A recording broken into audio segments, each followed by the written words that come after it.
Mr. Yadav, SOS says that it takes care not to separate brothers and sisters as they do in the state-run remand homes, you know.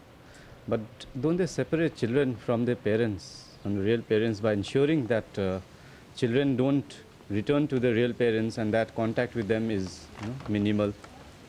What do you say? ये जो बात है इसमें हमारा जो काम है बालग्रामों का वो एक जोड़ने की किस्म का है। तो उसमें कभी भी ऐसा कोई वाक़या नहीं है कि हम पेरेंट्स से बच्चे को अलग कर रहे हों। नंबर एक तो वही बच्चा हमारे पास आता है जिसके पेरेंट्स ना हों। किसी ख़ास हालात में बच्चा ज़रूरत में है, माँ है, बाप है, लेकिन वो देखभाल करने में असमर्थ हैं, तो इसके पीछे जो हमारी जो धारणा है वो एक ही है कि बच्चा अपने दिमाग में दो तरफ ना हो। उसका ये घर है, बालग्राम को वो घर समझे, इस माँ को अपनी माँ की तरह से उसने एक्सेप्ट कर लिया है। उसके बीच में दूसरे जो रिश्तेदार हैं या पेरेंट्स हैं उनका जो आना जाना, ऐसा नहीं कि उस पर प्रतिबंध है, वो आते हैं, मिलते हैं पेरेंट्स बच्चों से, लेकिन उसमें मजबूती बच्चे इस घर के साथ हो, इस घर के साथ उसका संबंध हो।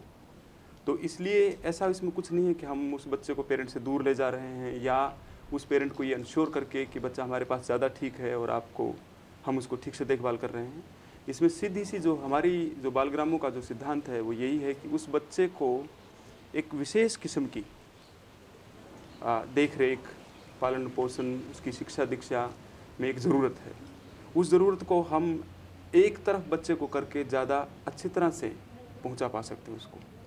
अभी जैसे एक बच्चा है हमारे पास, वो 10 साल के बाद उसके पेरेंट्स आए, अपीयर हुए, 10 साल तक कहीं नहीं पता था कि कहाँ हैं, लेकिन 10 साल के बाद जब बच्चे से वो मिले और बच्चे को पहचान लिया, बच्चे ने भी काफ़ी कोशिश की उसको पहचानने की, लेकिन बच्चे ने मना कर दिया उसके साथ जाने, क्योंकि इस माँ के साथ उसका बचपन से वो लगाव, अपने स्कूल से लगाव, अपने भाई बहनों से लगाव, इस पूरे बालग्राम से लगाव, जो इस किस्म का था कि उसमें बच्चे के लिए हानिकारक होता कि हम उस हालत में बच्चे को उसके पेरेंट्स को दे देते या वो पेरेंट ऐसी स्थिति में उस बच्चे को हमसे ले लेता।